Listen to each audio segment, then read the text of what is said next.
Olá, paz e graça a todos. Estão me ouvindo? Estão me vendo bem aí? Dê um sinal aí. Tudo bem com você?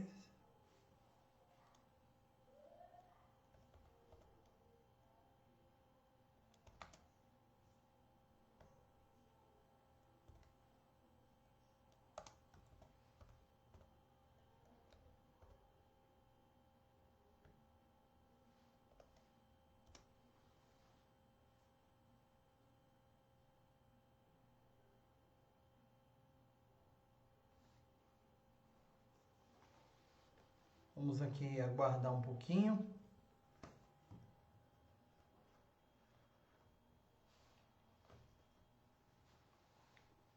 Quem é que está presente? Tem duas pessoas, né?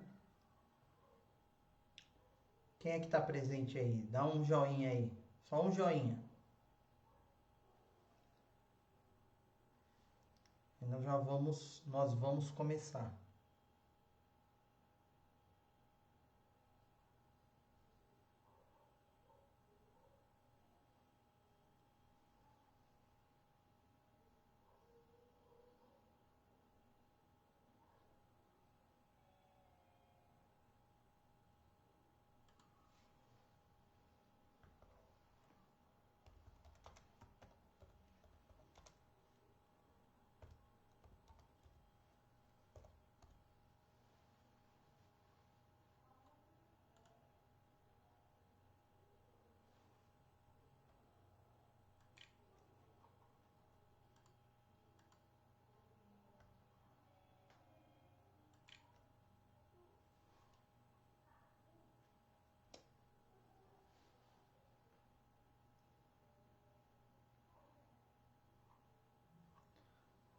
Bom, gente, vamos iniciar, né? Então, nós vamos iniciar aqui falando sobre a terceira viagem missionária e os 7 compromissos de um vocacionado. Então, é um assunto aí bastante pertinente e é um assunto muito bom, né? Muito relevante para os dias atuais, tá bom? Então, vamos lá. Primeira coisa que nós vamos fazer é falar do percurso da viagem missionária. Então, nós vamos aí estar falando do percurso da viagem missionária do apóstolo Paulo. Bom, aqui, como já falei na segunda viagem, tem aqui uma confluência, né, nesse retângulozinho de 3 continentes. Então, nós temos a África, a Ásia Menor e a Europa. O apóstolo Paulo, ele inicia a sua viagem em Antioquia, mas antes aqui falando aqui embaixo nós temos a Judéia, nós temos aqui a Galileia e nós temos a Samaria, que compõem aqui o estado de Israel, vamos dizer assim, tá bom? Então, Paulo partiu de Antioquia para a sua terceira viagem missionária.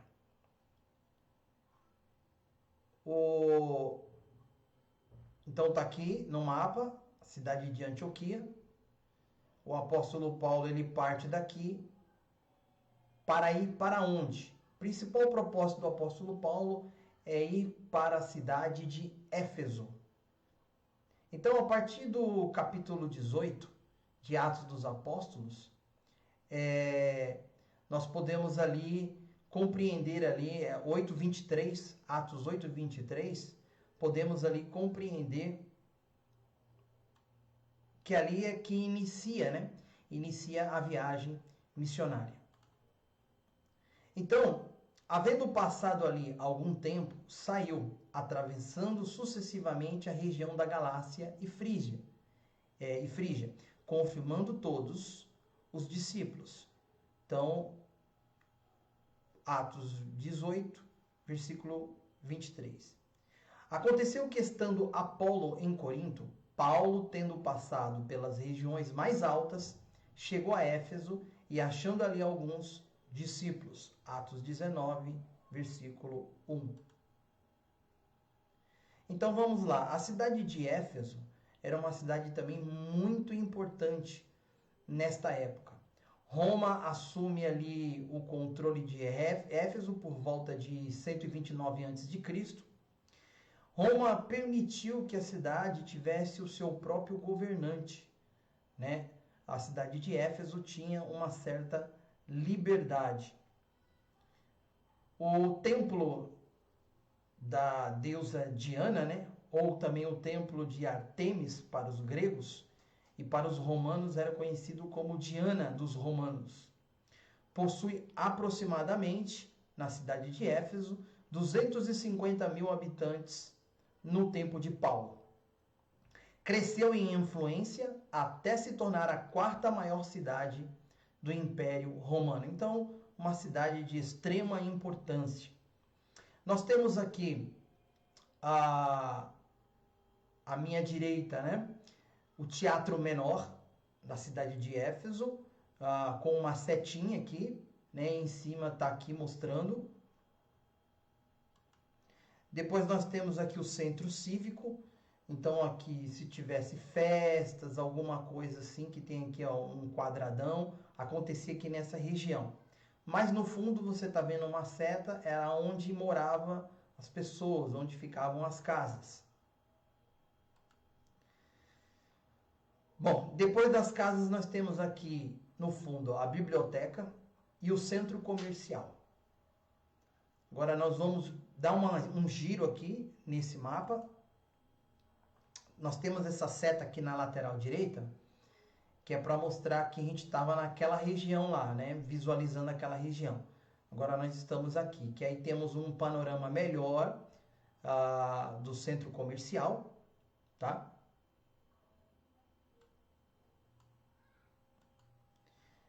Depois temos aqui o teatro principal, mostrando aqui por essa seta, e também a estrada para o porto, né? Porto ali de Éfeso era um porto muito importante naquela época. Aqui nós temos uma casa da época, né? Veja só como é que eram as construções na época do apóstolo Paulo. Então nós podemos aí olhar para essa casa e ver uma casa de mais de 2.000 anos de construção, né? E é muito interessante, né? Você vê uma construção de pé até hoje. Aqui nós temos os banheiros públicos. Banheiros públicos, os banheiros eles eram compartilhados, né? Nesta época, e eles aqui tomavam banho aqui e tal. Então imagina só como era diferente dos dias de hoje. Então aqui estamos pegando uma visão do teatro principal virado para o porto, tá? Então você está vendo aqui tipo uma estradinha aqui, essa estrada que leva para o porto. Agora é interessante ressaltar que no tempo de Paulo o mar era mais próximo do teatro. Agora o mar na atualidade ele recuou. Né? Ele deu uma recuada aí. Bom, então vamos lá. Paulo achou alguns discípulos que foram batizados no batismo de João e lhes falou sobre o batismo do Espírito Santo que ocorre durante a conversão. Então, Atos 19, do 1 ao 7. Durante 3 meses, Paulo frequentou a sinagoga, falando sobre o reino de Deus. Alguns da sinagoga se mostravam descrentes, então Paulo apartou-se deles e começou a ensinar diariamente na escola de Tirano, durante um período de 2 anos.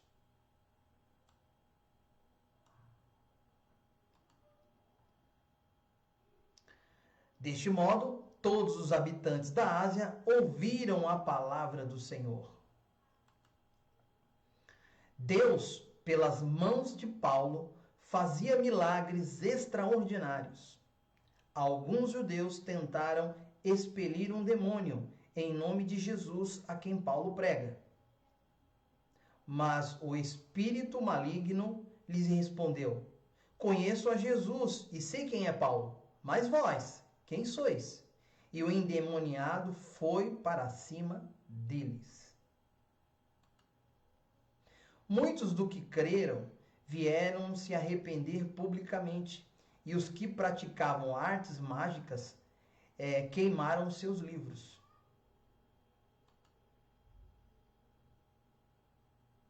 A palavra do Senhor crescia e prevalecia poderosamente. Paulo resolveu, no seu espírito, ir a Jerusalém, passando pela Macedônia e Acaia. Enviou Timóteo e Erasmo à Macedônia, e Paulo permaneceu algum tempo na Ásia. Demétrio, quem fazia nichos de prata de Diana, a deusa adorada na cidade de Éfeso, instigou um tumulto contra Paulo, porque ele pregava contra os ídolos. Cessado o tumulto, Paulo mandou chamar os discípulos e, tendo-os confortado, despediu-se e partiu para a Macedônia, havendo atravessado aquelas terras, fortalecendo os discípulos com muitas exortações, dirigindo-se para a Grécia. Então, observe aqui que Paulo, ele aqui de Éfeso, ele já tinha proposto no seu coração de retornar para Jerusalém.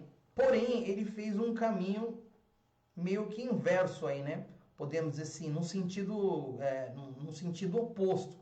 Então, ele saiu daqui de Éfeso e foi lá confirmar alguns irmãos na região da Macedônia e levou ali uma comitiva, né? Junto com ele. Chegando aqui na Grécia, né, a região aqui de Acaia, cidade onde fica ali localizada a cidade de Corinto, Paulo permaneceu por 3 meses. Tendo havido uma conspiração por parte dos judeus contra ele, quando estava para embarcar rumo à Síria, determinou voltar para a Macedônia. Acompanharam até a Ásia. Então, olha só, agora ele começa a retornar. Você veja que interessante. Ele tenta, provavelmente ele queria ir pelo mar, né, pegar de Acaia ali e ir pelo mar, só que ele acaba voltando. Ele vai e volta pelo mesmo caminho. E aí acompanharam até a Ásia quem? Sópatro, de Bereia, filho de Pirro, Aristarco e Secundo, de Tessalônica, Gaio, de Derbe, e Timóteo, bem como Tíquico e Trófimo, da Ásia. Estes nos precederam, esperando-nos em Troade, depois dos dias dos pães asmos. Navegamos de Filipos e em 5 dias fomos ter com eles naquele porto, onde passamos uma semana. Lá eles se reuniram com os irmãos a fim de partir o pão. Se reuniram com os irmãos a fim de partir o pão. Paulo estava exortando os irmãos até a meia-noite. Então foi quando Eutico caiu da janela e Paulo o ressuscitou.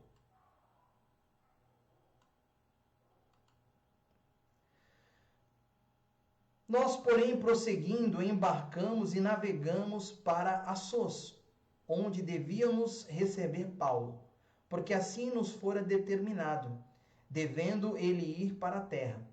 Quando se reuniu conosco em Assos, recebemos-lo a bordo e fomos a Mitilene.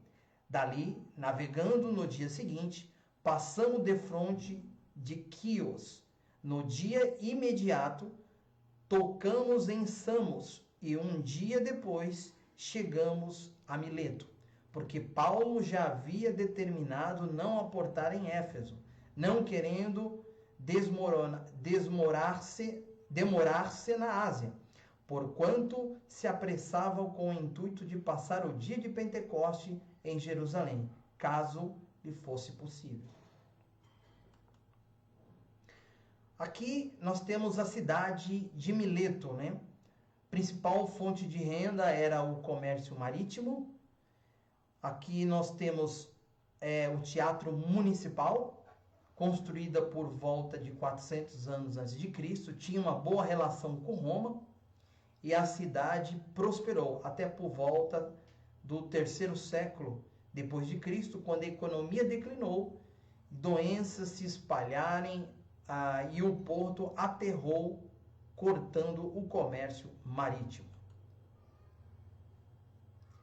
Paulo mandou chamar os líderes da igreja de Éfeso. Eles foram para se reunir com Paulo.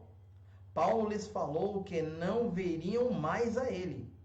Também lhes advertiu que dentre vós mesmos se levantarão homens falando coisas pervertidas para arrastar os discípulos atrás deles. E orou com eles. Então houve grande pranto entre todos e, abraçando-o afetuosamente a Paulo, o beijaram, entretecidos especialmente pela palavra que ele dissera, que não mais veriam o seu rosto, e acompanharam-no até o navio. Depois de nos apartarmos, fizemos-nos à vela e, correndo em direitura, chegamos a Cós. No dia seguinte, a Rhodes e dali Pátara. Achando um navio que ia para a Fenícia, embarcamos nele, seguindo viagem. Quando Chipre já estava à vista, deixando-a à esquerda, navegamos para a Síria e chegamos a Tiro. Depois o navio deveria ser descarregado. Então aqui a cidade de Tiro, inicialmente era uma ilha que depois foi conectada à terra, formando uma península. É mencionada como aliada do Egito desde o século XIV a.C. Se tornou a cidade mais importante dos fenícios. Ora, era uma ilha, né? O que deve se fazer para deixar de ser uma ilha, essa região aqui? Eles precisaram aterrar. Então aqui foi aterrado, né? E transformou-se em uma península. Encontrando os discípulos, permanecemos lá durante 7 dias, e eles, movidos pelo Espírito, recomendavam a Paulo que não fosse a Jerusalém. Quando Paulo e seus companheiros iam embora, todos os discípulos o acompanharam, cada um com a sua mulher e filhos, até fora da cidade. Ajoelharam-se na praia, oraram e o despediram.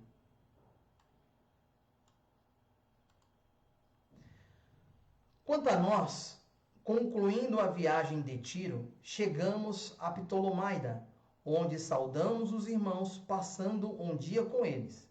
No dia seguinte, partimos e fomos para Cesareia, e entrando na casa de Felipe, o evangelista, que era um dos 7, ficamos com ele. Então está aqui a cidade de Cesareia, foi dada o nome devido ao rei Herodes por Augusto César. O rei Herodes deu, né, o nome em homenagem a Augusto César, e a cidade foi dada ao nome do seu doador. Porto principal é a capital administrativa da província romana no tempo de Paulo. Pedro veio a Cesareia para ver Cornélio, o centurião. E logo depois temos a primeira conversão de um gentil. Paulo e seus companheiros ficaram uns dias na casa de Felipe, o evangelista. Desceu da Judéia um profeta chamado Ágabo. Ágabo tomou o cinto de Paulo e amarrou os seus próprios pés e mãos, dizendo que os judeus em Jerusalém iriam fazer o mesmo com Paulo. Ao ouvir isto, todos rogaram a Paulo que não subisse a Jerusalém, mas Paulo lhes respondeu que ele estava pronto para ser preso e até morrer pelo nome do Senhor Jesus. Como não conseguiram persuadir a Paulo, disseram: faça-se a vontade do Senhor.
Hã?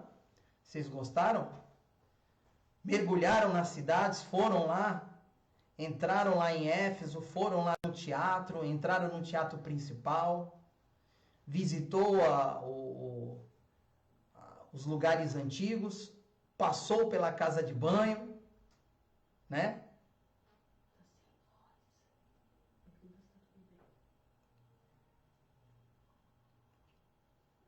Irmãos, tá tudo bem aí? O áudio tá ok? Vocês estão me ouvindo? Porque eu fiquei sabendo que estava sem áudio. Mas vocês conseguiram acompanhar a aula? Tava saindo bem o áudio aí? Deu para poder ouvir?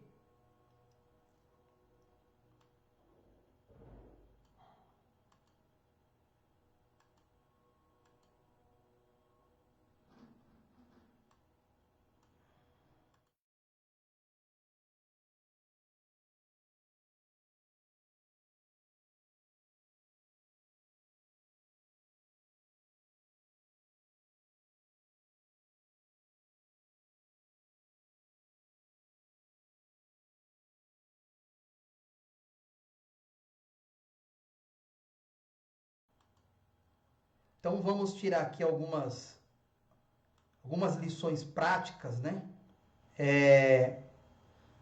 Dessa viagem missionária do apóstolo Paulo. Tá bom? Eu achei bastante pertinente colocar esse nome, né? Terceira viagem missionária e os 7 compromissos de um vocacionado. Quando eu falo aqui vocacionado, são todos aqueles que estão envolvidos na obra de Deus. De uma forma ou de outra, serve ao Senhor e presta um serviço para Ele porque Ele nos chamou. Então nós temos aqui Éfeso, a cidade do avivamento. Que coisa, hein?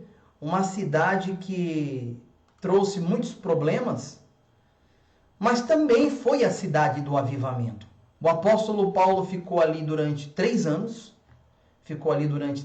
naquela cidade, e ali o seu trabalho foi um trabalho muito frutífero. Por isso que eu coloquei aqui Éfeso, a cidade do avivamento.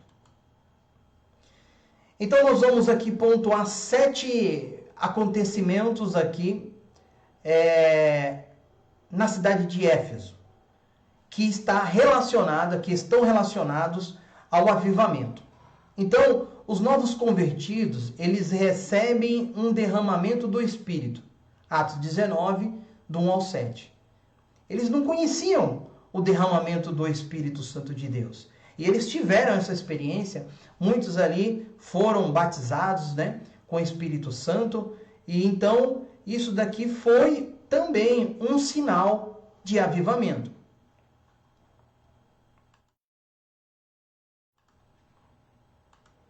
Depois, pessoas que vieram de longe ouviram a palavra de Deus. Atos 19, do 8 ao 10. Isso é sinal de avivamento, meus irmãos. Quando as pessoas começam a se juntar, não, eu preciso ouvir o Evangelho. Terceiro avivamento na cidade de Éfeso. Os enfermos são curados. Olha, milagres. Que maravilha. Quarto acontecimento. Os cativos são libertos. Pessoas que estavam aprisionadas, endemoniadas. Pessoas que estavam ali sobre o domínio das trevas. Os crentes confessavam e denunciavam publicamente suas obras. Atos 19, 18. Olha só, confessavam e denunciavam publicamente. Sexto, os laços com o ocultismo foram decisivamente rompidos. Então, aqueles que praticavam artes mágicas, que as artes mágicas aqui, em questão aqui, são coisas relacionadas como podemos dizer assim, lá no México eles chamam de santeria, né? Na cidade do México chama-se santeria ou magia branca, magia, né? Essas coisas assim. Cada local tem um nome aí diferente. E em sétimo, a palavra do Senhor crescia e prevalecia poderosamente. Oitavo, depois de tudo isso, você quer mais o quê? Perseguição. Perseguição. Então, percebe que o que antecedeu a perseguição foi um grande avivamento. Um grande mover de Deus naquela cidade, né? Os novos convertidos recebem derramamento, pessoas vêm de longe, eu quero ouvir a palavra, eu preciso desse Jesus, eu preciso desse Salvador, os enfermos, né, aleijados se levantam, cegos são curados, olha só que maravilha. Pessoas que viviam envergadas por demônios, oprimidas, o peso ficava sobre elas. Eles confessavam publicamente, largaram as suas magias. A palavra do Senhor começou a ser difundida. Então, por que eu estou enfatizando isso? Muitas das vezes, as pessoas entendem que um avivamento, ele é somente um grande movimento do poder do Espírito Santo, né? Muitas igrejas hoje, na atualidade, elas interpretam de forma incorreta. E não só assim, eu digo, quando eu falo igreja, são as pessoas, né? Elas sentem um mover ali naquele momento e vê aquele contágio, né? O Espírito Santo de Deus, ele contagia, e aí eles acreditam que aquilo ali é um grande avivamento. Mas o avivamento, ele tem frutos, gera frutos do avivamento. As coisas acontecem, não é algo que você só sente o seu coração aquecido, vamos dizer assim. Mas você sente o coração aquecido, você se alegra, mas as coisas acontecem. As coisas espirituais acontecem, as pessoas são libertas, as pessoas são transformadas. Então, algo tremendo aconteceu ali na cidade de Éfeso.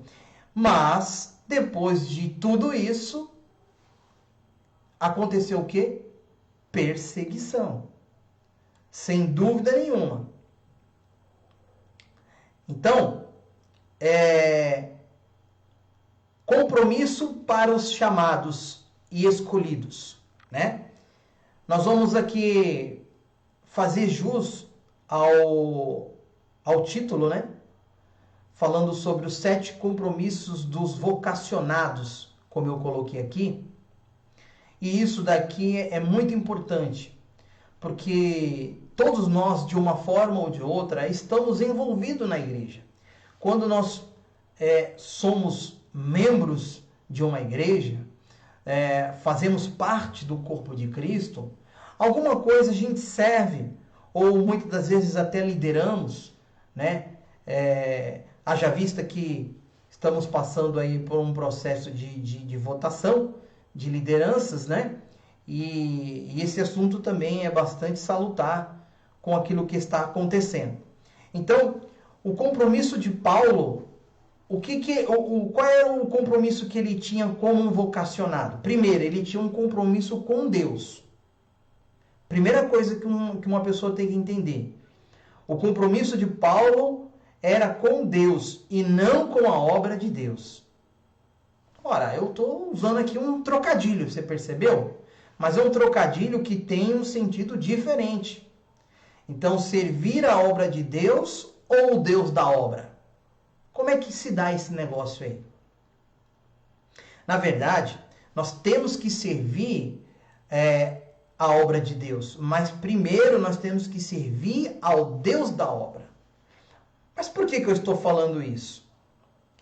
Porque tem muitas pessoas que precisam ser tratadas, que precisam ainda de uma certa mudança dentro de si, precisa ser moldada ao seu caráter, precisa ser transformado, e ela já quer, antes mesmo dela ser transformada, antes mesmo dela ser uma nova criatura, ela já quer servir, já quer estar servindo na obra de Deus.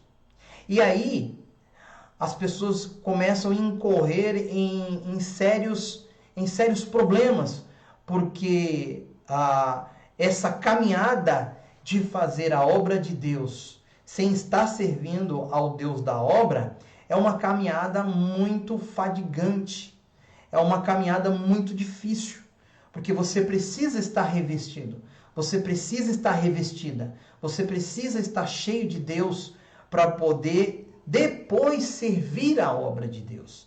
E isso aí é extremamente importante a gente ressaltar. Ele serve a Deus ministrando aos homens. Quem serve a Deus não busca projeção pessoal.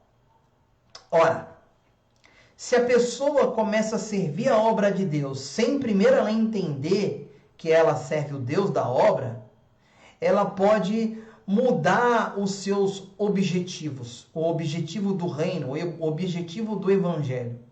Tem pessoas que, na atualidade, elas querem se promover, ela quer projeção social.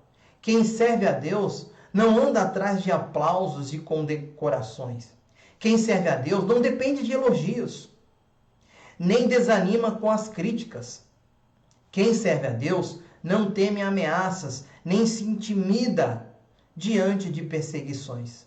Servindo ao Senhor com toda a humildade, lágrimas e provações que pelas cidades dos judeus me sobrevieram, jamais deixando de vos anunciar coisa alguma proveitosa e de vô-lo ensinar publicamente e também de casa em casa. Atos 20, 19 e 20.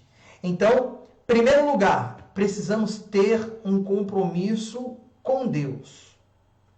Certo? E agora, B, ou segundo ponto, vamos dizer assim, um compromisso de Paulo com ele mesmo. Ora, a pessoa precisa se cuidar. Ela precisa se importar consigo mesmo, né? O líder espiritual precisa ter um compromisso consigo mesmo. O líder precisa cuidar de si mesmo antes de cuidar do rebanho de Deus. A vida do líder é a vida da sua liderança. Há muitos obreiros cansados da obra e na obra porque procuraram cuidar dos outros, precisando a nós mesmos. Antes de exortar os outros, precisa exortar a nós mesmos.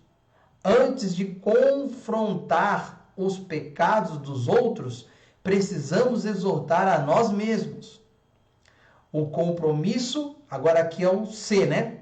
Olha só, então ele tem um compromisso de Paulo com ele mesmo. Ele tem um cuidado com ele mesmo. O que eu quero dizer? O cuidado com ele mesmo. Aqui é um assunto até bastante abrangente, mas eu vou citar aqui alguns exemplos. Paulo, muitas das vezes ele teve que fugir de noite, porque ele ficava sabendo que queriam prendê-lo, queriam matá-lo, queriam apedrejá-lo, e ele saía, vamos dizer assim, de fininho, né? Ele não enfrentava as situações de peito aberto. Ele sabia que poderia acontecer alguma coisa com ele a qualquer momento. Mas, todavia, ele sempre se precavia. Né? Ó, eles não estão me ouvindo, aqui não dá, eu vou partir daqui. Se aqui tem um conluio, se aqui tem aqui os judeus que estão tentando contra a minha vida, eu vou seguir em frente. Então, ele se importava com ele mesmo, né? Com exceção de lá no final, até eu li os versículos que o profeta Ágabo ali avisou ele e falou assim, não vai para Jerusalém, porque eles vão te pegar lá. Mas o apóstolo Paulo já tinha sido avisado por Deus que era da vontade dele que ele fosse para Jerusalém, né? Então aí é uma situação diferente. Mas Paulo, ele se importava com ele. mesmo sabendo que ele corria riscos. O compromisso de Paulo com a palavra de Deus.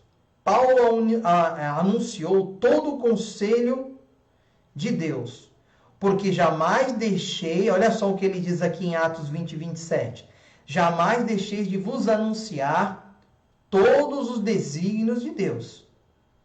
Então, olha só que importante, você que está na frente de uma liderança, você que está para assumir uma liderança, você que tem o chamado de Deus, precisa dominar e manejar bem as Sagradas Escrituras.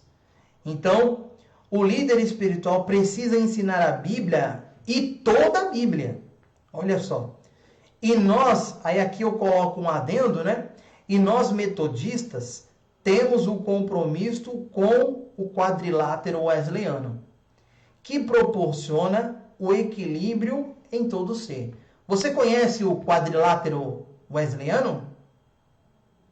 Você que é metodista, conhece aí o quadrilátero wesleyano? Então vamos lá. O pessoal está bem quietinho hoje, né? Ninguém está falando. Então, o que o quadrilátero ele nos ensina? Ele nos ensina que a Bíblia está no centro. A Bíblia está no centro. Mas também nós levamos em consideração as tradições. Levamos em consideração as tradições. E depois da tradição, o que nós temos também? Nós temos a criação. Encontramos diversos textos bíblicos aí, né? Deus falando da criação, falando que até a própria criação geme e chora pelos maus cuidados, né, dos homens desta terra. Nós temos aqui a razão. Então não fazemos as coisas de forma desconecta e desvairada. Nós raciocinamos. E Deus deu a inteligência, Ele deu a racionalidade. E precisamos fazer o bom uso da razão. E também o último aqui que nós colocamos, que é a experiência. Então, levamos em consideração, dentro do quadrilátero wesleyano, a experiência. Ela é muito importante. Tá ok? Então, vamos aqui para o quarto compromisso de Paulo. O compromisso de Paulo com os valores do ministério. O apóstolo Paulo sintetiza o seu ministério em 3 verdades sublimes: vocação, abnegação e paixão. Porém, em nada considero a vida preciosa para mim mesmo, contanto que complete a minha carreira e o ministério que recebi do Senhor Jesus para testemunhar o evangelho da graça de Deus. Paulo foi chamado, e isso denota vocação. Lembra da estrada caminha de Damasco? Olha só o que Cristo diz: esse é para mim um vaso escolhido. Então ele foi chamado e consecutivamente ali vocacionado por Deus. A abnegação era respaldada em quê? Olha só o que ele diz no próprio texto aqui: eu não considero a vida preciosa para mim mesmo. Olha só. E o trabalho? Trabalho nem precisa falar, né, irmãos? O que Paulo fez, a sua entrega, né? Então, os valores ministeriais de Paulo, ele estava nesse tripé, né? As 3 verdades sublimes do seu ministério estavam nesse tripé: vocação, abnegação e paixão. Você precisa, no seu chamado ministerial, na sua liderança, você precisa aceitar a vocação de Deus, o chamado de Deus na sua vida. Você precisa se abnegar. Muitas das vezes você vai querer algum descanso, mas você tem um compromisso. E paixão, desejo, em meio às fraquezas, sempre ali deixar que o Espírito Santo te alimente e você sinta esse desejo, sinta essa paixão realmente de prosseguir avante. Sem esses três tripé dentro do ministério, não tem como prosseguir, não tem como ir avante. Então vamos mais para outro compromisso aqui. Compromisso de Paulo com a igreja de Deus. Assim como Paulo se gastou no evangelho para cuidar da igreja de Deus, o líder espiritual deve cuidar da igreja de Deus. O líder deve cuidar de todo o rebanho e não das ovelhas mais dóceis. Ora, nós, seja pastores, seja líderes, seja os membros da igreja, os congregados, nós sempre temos afinidade para um irmão, mais para um irmão do que para outro. Mas aqui eu faço algumas considerações. Que quando se trata principalmente do seu chamado ministerial, da sua vocação, do seu envolvimento, da sua liderança, não podemos nos deixar ser levados por essas impressões sensitivas, vamos dizer assim, que está muito relacionada ao nosso emocional, vamos dizer assim, a nossa compatibilidade, eu me identifico com aquela pessoa, né? E um líder, ele mesmo ele se identificando mais com uma pessoa ou com outra, ele precisa se envolver com todo o rebanho, com todos os integrantes, com todos os liderados. Isso é extremamente importante na vida ministerial. E o apóstolo Paulo, ele poderia ter alguns que estavam mais perto dele, mas ele não esquecia daqueles que estavam mais distantes. Ele sempre se importava com todos. E isso tem que ser uma prerrogativa de um líder. Um líder tem que tratar todos por igualdade, amar todos por igualdade, tem que ter um apreço para com todos. É certo que você pode ter amizade mais com um, menos com o outro. Mas o amor cristão, o amor fraternal, esse não. Esse tem que ser, ele tem que ser homogêneo. Tem que ser por igual no meio dos liderados, né? O seu amor para com os liderados ali. Então o apóstolo Paulo, ele diz assim, olha só o que ele fala ali para a igreja.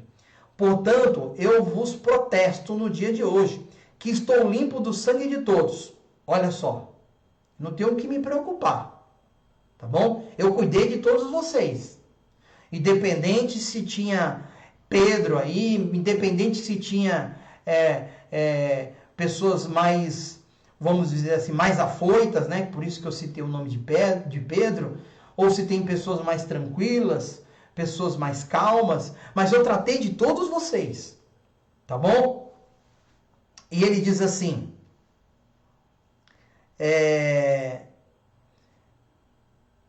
portanto, jamais deixei de vos anunciar todos os desígnios de Deus. Atendei por vós e por todo o rebanho, sobre o qual quem? Quem te colocou o rebanho? O Espírito Santo. O Espírito Santo vos constituiu para bispos, para pastoreardes a igreja de Deus. O Espírito Santo vos constituiu para liderança do louvor, para liderança de oração, para liderança de escola bíblica dominical, para liderança afins administrativa, para a liderança da tesouraria.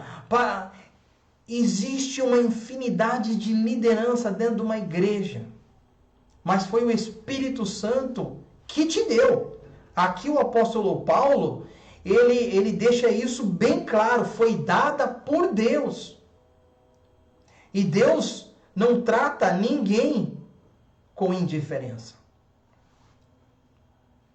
E aqui fala, então vos constituiu a bispo para pastoreardes ali a igreja de Deus, ao qual ele comprou com o seu próprio sangue. Então, Atos 20, do 26 ao 28. Há um perigo de um pastor, há um perigo de um líder, há um perigo de um obreiro, há o perigo de quem está fazendo a obra do Senhor, de cuidar apenas das ovelhas amáveis e deixar de lado as outras, as mais truculentas, aquelas que muitas das vezes parecem ser insossa, pessoas insossas, sem sabor. A ordem divina é que o pastor deve cuidar. Ele deve cuidar de toda forma, de todo o rebanho, e não de parte dele. Eu não tenho que cuidar só de uma parte do rebanho. Eu tenho que cuidar de todo o rebanho. Tá certo? Então, isso aqui é um compromisso. O que eu aprendo nessa terceira viagem missionária? O compromisso que o apóstolo Paulo ele tinha com a igreja. Algo muito sério. Ele levava muito sério essas coisas. Então, nós vamos para o sexto compromisso agora. O compromisso de Paulo com a honestidade financeira. Olha só. Paulo não era amante do dinheiro. O líder espiritual não pode ser possuído pelo dinheiro. A gente costuma falar assim, a pessoa, né? É muito fácil, a pessoa está possuída pelo demônio, né? Mas aqui ela está possuída pelo dinheiro. Isso também é uma possessão. O dinheiro não pode ser o seu patrão. Aqueles que se curvam diante de Mamon jamais se levantarão de forma íntegra na presença dos homens. Aqueles que amam o lucro jamais servirão o rebanho, mas se abastecerão do rebanho. Existe até uma certa linguagem hoje na atualidade que diz assim, ele não tirou, não foi só a lã das ovelhas, não, ele tirou o couro também. Então, se enquadra dentro dessa situação, né? Se abaster da ovelha. Então, o que o apóstolo Paulo ele diz aqui? De ninguém, para a igreja de Éfeso, de ninguém cobicei prata, nem ouro, nem vestes, vós mesmos sabeis que estas mãos serviram para o que me era necessário a mim e aos que estavam comigo. Tenho-vos mostrado em tudo que, trabalhando assim, é mister socorrer os necessitados e recordar as palavras do próprio Senhor Jesus. Mas bem-aventurado é dar do que receber. Ora, apesar de a Bíblia dar, ou melhor, a Bíblia ela dá respaldo para o obreiro viver, o digno obreiro do seu salário, mas o Paulo aqui em muitas situações ele trabalhou, ele serviu durante o dia muitas das vezes como fabricante de tendas, mas ali à noite estava ali nas sinagogas, estava falando do amor de Deus. E isso ele agia conforme a circunstância, ele se moldava. O apóstolo Paulo ele tinha uma facilidade muito grande de se moldar com a situação. Algo que é muito difícil para nós hoje. Porque quando alguma coisa nos incomoda, aí fica complicado, né, irmão? Né, irmã? Fica muito complicado para nós. Mas não era desse jeito, né? O que está acontecendo? O apóstolo Paulo é aquele negócio, não tem tempo ruim. Não tem tempo ruim. Está tendo dificuldade? Vamos trabalhar. Vamos trabalhar. Tá tendo fartura? Glória a Deus. Não tem fartura? Glória a Deus. Vamos continuar também. Né? Então, nós não podemos deixar-nos esmurecer por circunstâncias da vida, por dificuldades da vida. Tá ok? Então aqui nós temos o 6º compromisso do apóstolo Paulo. Agora nós vamos falar do 7º e último compromisso do apóstolo Paulo. Qual é?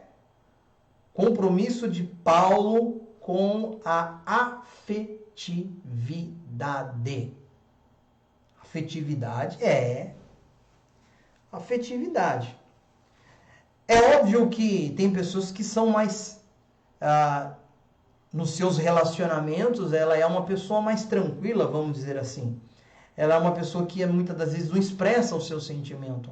Ela é uma pessoa que não demonstra o seu amor. Mas a verdade é que todos nós precisamos demonstrar o nosso amor. Todos nós precisamos nos entregar nos relacionamentos. Porque o que nos faz seres humanos é ser seres sociáveis. Não existe um ser humano que viva sozinho eternamente, não se relacione, não diz para ninguém eu te amo, não abraça ninguém, não dá um beijo a ninguém. Isso daí nos torna desumanos viver assim. E aqui fala dessa afetividade, né? Os presbíteros ali de Éfeso e Paulo se abraçaram. Então aqui, olha aqui uma demonstração de carinho, de amor. E esse tempo foi suficiente para eles. Ou seja, os 3 anos que o apóstolo Paulo esteve com os irmãos ali. Formaram fortes elos de amizade. Agora, eles demonstram a intensidade desse afeto. Nessa despedida, nós somos seres afetivos. E aqui o texto em Atos 20, 37 e 38 diz assim: então houve grande pranto entre todos. E abraçando-o afetuosamente a Paulo, o beijaram. Entristecidos especialmente pela palavra que ele disse, que eles não veriam mais o seu rosto, e acompanharam-no até o navio, até ele ir em direção à capital ali do Império Romano, que é Cesareia. E é isso que eu quero fechar essa noite aqui, falando dessa questão afetiva. Precisamos demonstrar mais o nosso amor. Precisamos demonstrar mais o calor humano. Né? Isso daí se faz necessário nos dias de hoje. Né?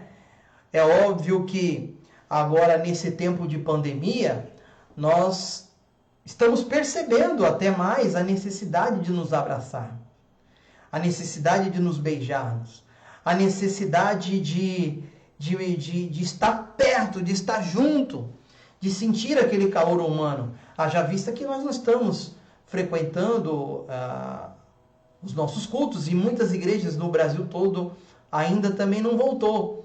E observamos que isso é muito importante, é muito necessário. Então, eu e você, que temos um compromisso com o Evangelho, como servidores, como servos do Senhor, como aqueles que estão a serviço de Cristo, como aqueles que estão à disposição, demonstremos-nos afetividade, amor. Agora não, irmãos, agora você espera um pouquinho. Você pode falar, você pode verbalizar isso daí, tá bom? Mas eu tenho certeza que logo, logo nós vamos estar nos abraçando, nós vamos estar chorando junto, né? E sabendo que Todas essas coisas são passageiras. E o que nos aguarda é coisa muito maior. Eu vou orar agora, nós vamos orar agora neste momento. Vou orar pelas nossas vidas, né? Para que Deus possa nos fortalecer cada vez mais. Guarde nessa noite. A terceira viagem missionária do apóstolo Paulo foi uma viagem que nos ensina o compromisso com o reino de Deus. O compromisso daquele que é vocacionado. Senhor, meu Deus e meu Pai, no nome de Jesus, nós agradecemos a Ti, Senhor, por todos que ouviram e que vão ouvir esse estudo. Que penetre no coração deles, Senhor. Que eles possam entender o compromisso que é necessário. A profundidade desse compromisso que precisamos ter para servir-te em espírito e em verdade. Em nome do Santo do Senhor Jesus. Fortalece, Senhor, a cada um, Senhor. Venha, meu Pai, dar forças para poder enfrentar todas as dificuldades, meu Deus.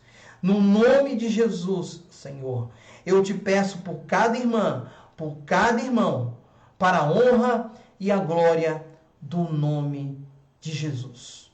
Um forte abraço e um beijo no coração de todos vocês. Que Deus os abençoe.